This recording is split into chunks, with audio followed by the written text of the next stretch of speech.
وَلَا تُؤْتُوا السُّفَهَاءَ أَمْوَالَكُمُ الَّتِي جَعَلَ اللَّهُ لَكُمْ قِيَامًا وَارْزُقُوهُمْ فِيهَا وَاكْسُوهُمْ وَقُولُوا لَهُمْ قَوْلًا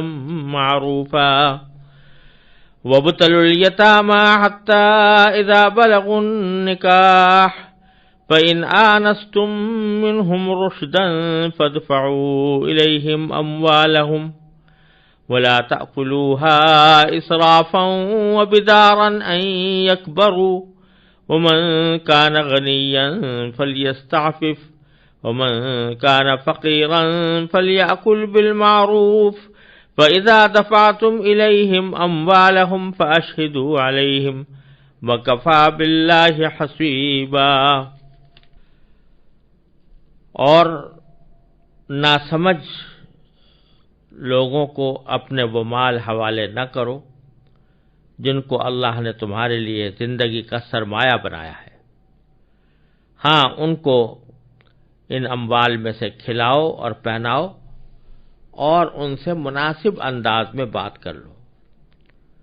اور یتیموں کو جانچتے رہو یہاں تک کہ جب وہ نکاح کے لائق عمر کو پہنچ جائیں، تو اگر تم یہ محسوس کرو کہ ان میں سمجھداری آ چکی ہے تو ان کے مال انہی کے حوالے کر دو، اور یہ مال فضول خرچی کر کے اور یہ سوچ کر جلدی جلدی نہ کھا بیٹھو کہ وہ کہیں بڑے نہ ہو جائیں۔ اور جو خود مالدار ہو وہ تو اپنے آپ کو بالکل پاک رکھے، ہاں اگر وہ خود محتاج ہو تو معروف طریقہ کار کو ملحوظ رکھتے ہوئے کھا لے۔ پھر جب تم ان کے مال انہیں دو تو ان پر گواہ بنا لو، اور اللہ حساب لینے کے لیے کافی ہے۔ پچھلی آیتوں میں اللہ تبارک و تعالی نے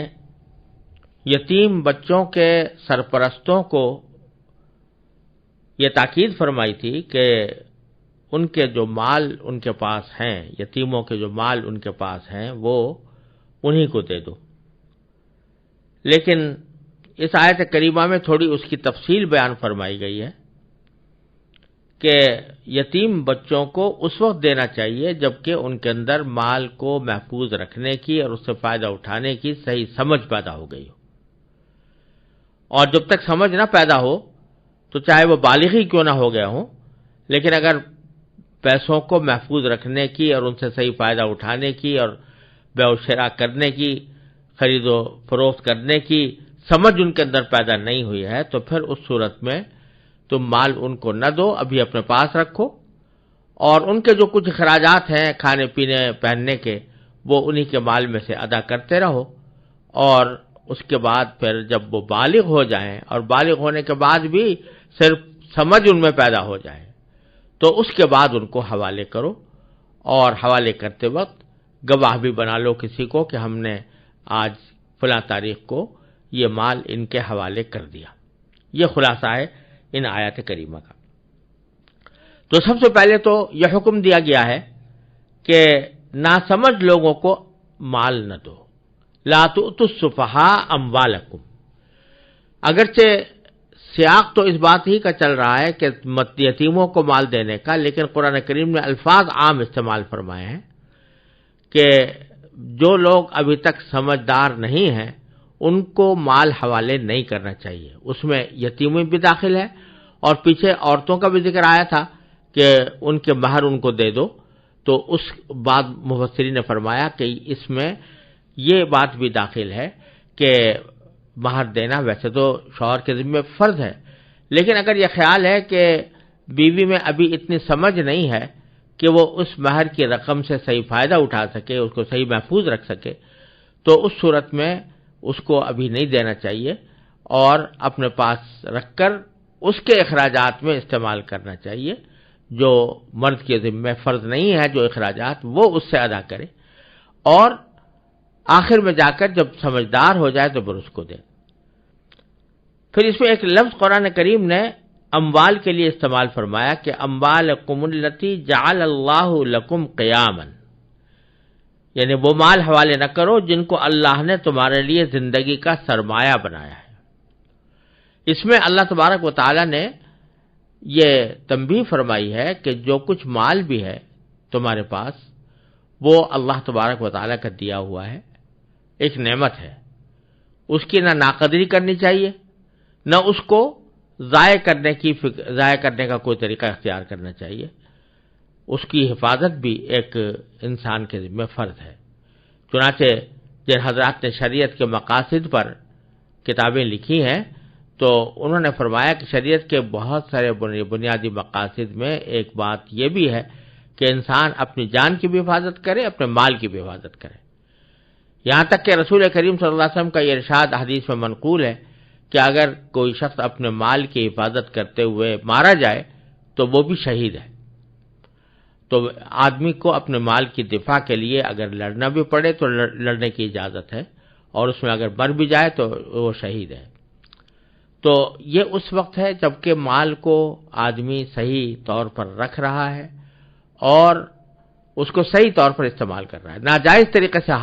مال نہیں کما رہا اور نہ ناجائز کام میں خرچ کر رہا ہے، تو وہ مال انسان کی زندگی کا سرمایہ ہے اور ایک نعمت ہے۔ اور ایک حدیث میں رسول کریم صلی اللہ علیہ وسلم کا یہ ارشاد مروی ہے کہ نعم المال الصالح للرجل الصالح، نیک آدمی کے لیے مال، اچھا مال یہ ایک نعمت ہے اور اس کی قدر کرنی چاہیے۔ تو اس میں اگرچہ بہت سی جگہوں پر قرآن کریم میں دنیا کی مال و دولت کی مذمت کا بھی ذکر آیا ہے، لیکن وہ مذمت اس صورت میں ہے جبکہ انسان یا تو اس کو ناجائز طریقے سے حاصل کرے یا ناجائز کام میں خرچ کرے۔ لیکن اگر مال نہ ناجائز طریقے سے حاصل ہوا، نہ ناجائز کام میں خرچ ہوا، جائز طریقے سے آیا، جائز طریقے سے خرچ ہو رہا ہے، تو یہ اللہ تعالیٰ کی نعمت ہے، اس پر اس کا شکر ادا کرنا چاہیے۔ تو بیچ میں اللہ تبارک و تعالیٰ نے یہ لفظ استعمال کر کے ہمیں متنبہ کر دیا کہ جو کچھ بھی نعمت ہے اللہ تبارک و تعالیٰ کی، اس کو ضائع ہونے سے بچاؤ اور اس کی حفاظت کرو، اور وہ تمہارے لیے سرمایہ زندگی ہے۔ لہذا جو ناسمجھ لوگ ہیں ان کے حوالے نہ کرو، بچے ہیں یا ایسے ناسمجھ ذہنی طور پر جن کی سطح ابھی تک اس لائق نہیں ہوئی، ذہنی سطح کہ جس کے نتیجے میں وہ مال و دولت کو صحیح طریقے سے ہینڈل کر سکے، تو ان کو ابھی مال نہ دو، جب وہ بڑے ہوں تو پھر دو۔ البتہ ساتھ ہی یہ کہہ دیا کہ چونکہ ان کا مال ہے تو وہ انہی پر خرچ ہونا چاہیے، لہذا ورزقوہم فیہا، اسی مال سے ان کو کھلاؤ، وکسوہم، اور انہیں پہناؤ، یعنی لباس بنانے کی ضرورت ہے تو انہی کے مال سے بناؤ، لیکن احتیاط کے ساتھ کہ صرف انہی کے کام میں خرچ ہو، اپنے کام میں خرچ نہ ہو۔ پھر فرمایا کہ وَقُولُوا لَهُمْ قَوْلًا مَّعْرُوفًا، یعنی ان سے مناسب انداز میں بات کر لو۔ یہ اس سیاق میں ہے کہ اگر بالفرض وہ ابھی ناسمجھ ہیں اور تم نے فیصلہ کیا ہے کہ ابھی ان کو مال ان کے حوالے نہیں کرنا بلکہ اپنے پاس رکھ کر ہی ان کے کاموں میں خرچ کرنا ہے، اور وہ مطالبہ کریں کہ ہمارا مال ہمیں دو، تو اللہ تعالیٰ فرماتے ہیں کہ اس مطالبے کو ماننا تمہارے ذمہ واجب نہیں ہے، لیکن ساتھ ہی ان سے بات جب کرو تو تسلی کی بات کرو، مناسب انداز میں بات کرو، کوئی سختی نہ کرو۔ ان سے کہہ دو کہ یہ جو ہم نے مال رکھا ہوا ہے یہ تمہارے فائدے کے لیے، کہیں تمہیں اگر دیں گے تم اس کو کہیں دوسرے لوگ تم سے ناجائز فائدہ نہ اٹھا لیں، اس کو ناجائز طریقے سے استعمال نہ کر لیں، اس لیے ہم اپنے پاس رکھے ہوئے ہیں تاکہ یہ تمہارے ہی مفاد میں کام آئے، کسی اور غلط کام میں استعمال نہ ہو۔ پھر فرمایا کہ وابتلوا الیتامی، اور ان یتیم اولاد، یتیم بچوں کو آج جانچتے رہو۔ یعنی یہ جو ہم نے کہہ دیا کہ بیوقوف لوگ یا ناسمجھ لوگ اس قابل نہیں ہیں کہ مال ان کو دیا جائے، بلکہ ان کے سمجھدار ہونے کا انتظار کرنا چاہیے۔ تو سمجھدار ہونے کا پتہ کیسے لگے گا؟ کہ ان کی آزمائش کرتے رہو۔ مطلب اس کا یہ ہے کہ شروع میں مثلا چھوٹے موٹے معاملات ان سے کرا کے دیکھو، کوئی دو چار چیزیں معمولی سی ان سے وہ خرید لائیں بازار سے، اس قسم کا کوئی کام کرا کے دیکھو جس سے پتہ چلے کہ واقعتاً وہ اب رفتہ رفتہ ان کی ذہنی سطح بلند ہو رہی ہے اور وہ مالی معاملات کو سمجھنے کے قابل ہونے والے ہیں، اس لیے ان کو جانچتے رہو۔ حتیٰ اذا بلغوا النکاح، یہاں تک کہ جب وہ نکاح کے لائق عمر کو پہنچ جائیں تو اس وقت بھی ان کو مال دینا تمہارے ذمے ضروری نہیں ہے، بلکہ فَإِنْ آنَسْتُم مِّنْهُمْ رُشْدًا، تو اگر تم یہ محسوس کرو کہ ان میں سمجھداری آ چکی ہے، فَادْفَعُوا إِلَيْهِمْ أَمْوَالَهُمْ، تو پھر ان کے مال ان کو سپرد کرو۔ اس میں اللہ تبارک و تعالی نے بتا دیا کہ جانچ تو رہنا چاہیے، لیکن جب تک جانچنے کے نتیجے میں اس بات کا مکمل اطمینان نہ ہو جائے کہ وہ اپنے مال کو صحیح طور پر استعمال کر سکیں گے، اس وقت تک ان کا مال ان کو نہ دو۔ پھر آگے یہ وعید بیان فرمائی ہے کہ ایسا نہ ہو کہ جب تک تم نے ان کے مال اپنے قبضے میں رکھے ہوئے ہیں اور ان کی ناسمجھی کی وجہ سے انہیں نہیں دیے، تو ان میں کوئی تمہارا تصرف غلط ہو جائے جو شریعت کے خلاف ہو۔ مثلا ایک تو یہ کہ تم ان کے مال میں فضول خرچی کرنا شروع کر دو، جتنی ضرورت ہے خرچ کرنے کی یتیموں پر اس سے زیادہ خرچ کرنے لگو، یا یہ سوچ کر کہ جیسا کہ آگے اگلی آیت میں آنے والا ہے کہ بعض صورتوں میں یتیم کے سرپرست کو اس بات کی اجازت ہوتی ہے کہ وہ کچھ اپنا خرچہ بھی اس سے وصول کر لے، جیسا کہ اگلی آیت میں آنے والا ہے۔ تو بعض اوقات یتیموں کے سرپرست یہ محسوس کرتے تھے کہ ان میں بچوں میں سمجھداری تو آ گئی ہے، لیکن اگر ہم نے سارا مال ان کو دے دیا تو ہم جو اپنا خرچہ تھوڑا بہت اس سے وصول کرتے ہیں وہ بند ہو جائے گا، اس لیے وہ یہ چاہتے تھے کہ ہمیں ان کو دینا نہ پڑے۔ تو فرمایا کہ وَلَا تَأْكُلُوهَا إِسْرَافًا، یہ مال یتیموں کے مال فضول خرچی میں نہ اڑا دینا، فضول خرچی میں خرچ نہ کر دینا، اور وَبِدَارًا أَن يَكْبَرُوا، اور یہ سوچ کر کہ جلدی جلدی کھا بیٹھیں تاکہ وہ بڑے نہ ہو جائیں۔ تو اس لحاظ سے اس کے کھانے کے اندر جلدی کرنا کہ بڑے ہوں گے تو سارا مال ان کو دینا پڑے گا، اب اتنا جلدی کھا کر خود بھی کھا لیں، ان کو بھی کھلا دیں، اور یہاں تک کہ مال ختم ہو جائے تو پھر ہمارا جو کچھ بھی اس سے فائدہ اٹھانا ہے وہ ان کے بڑے ہونے سے پہلے ہی مکمل ہو جائے۔ اس لیے ایسا کرنے سے قرآن کریم نے متنبہ فرمایا کہ ایسا کرنا بالکل حرام ہے، اور پھر آگے یہ اصول بتا دیا کہ وَمَنْ كَانَ غَنِيًّا فَلْيَسْتَعْفِفْ، یتیم کا جو سرپرست مالدار ہو، یعنی خود اپنا کھاتا پیتا ہو، اپنی ذریعہ آمدنی رکھتا ہو، اور اسے کسی کی محتاج ہی نہ ہو، تو فَلْيَسْتَعْفِفْ، تو وہ پاک دامنی اختیار کرے، یعنی یتیموں کے مال میں سے کچھ بھی نہ لے، اپنے لیے کچھ بھی نہ کھائے۔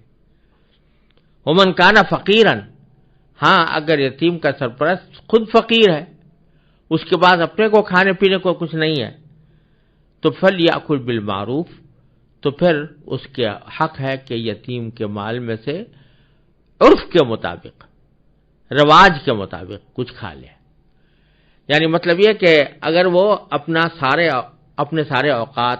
وہ یتیم کی دیکھ بھال میں گزار رہا ہے، اس کے مال کی دیکھ بھال میں گزار رہا ہے، جس کی وجہ سے اسے اپنا کوئی ذریعہ معاش تلاش کرنے کی فرصت نہیں ملتی،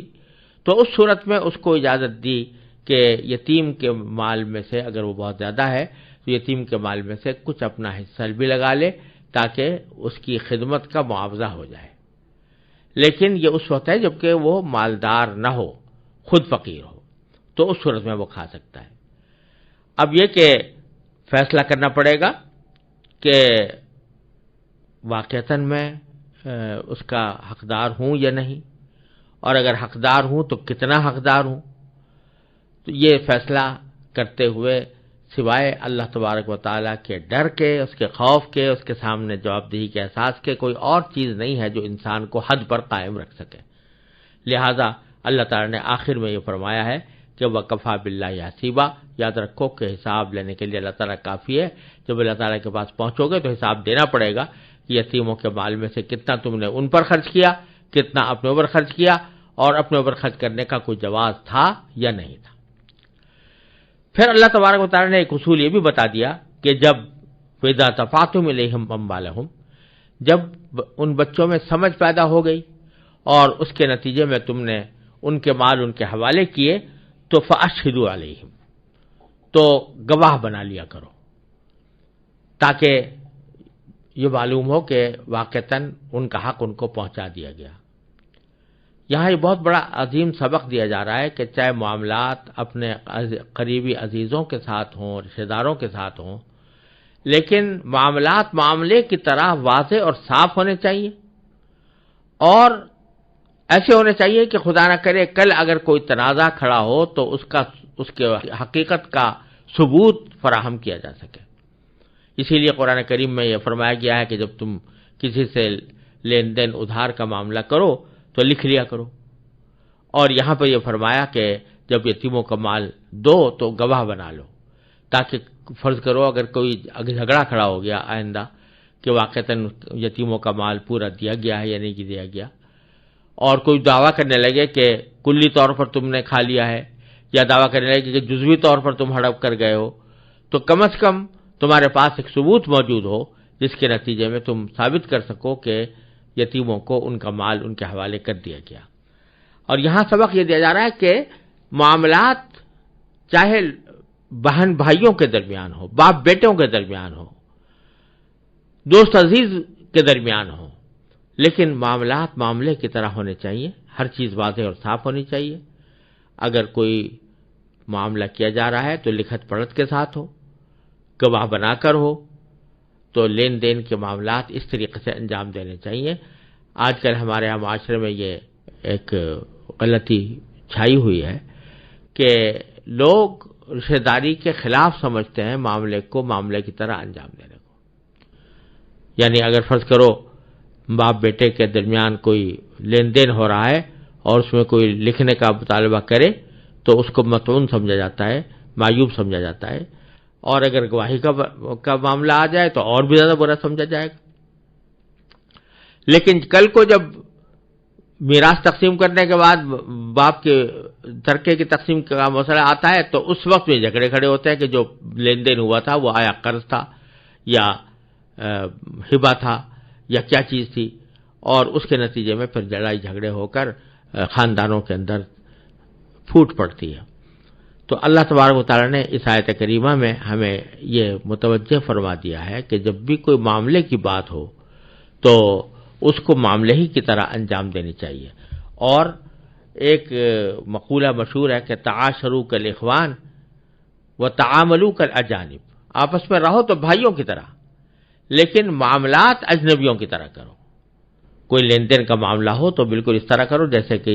کسی اجنبی کے ساتھ کیا جاتا ہے۔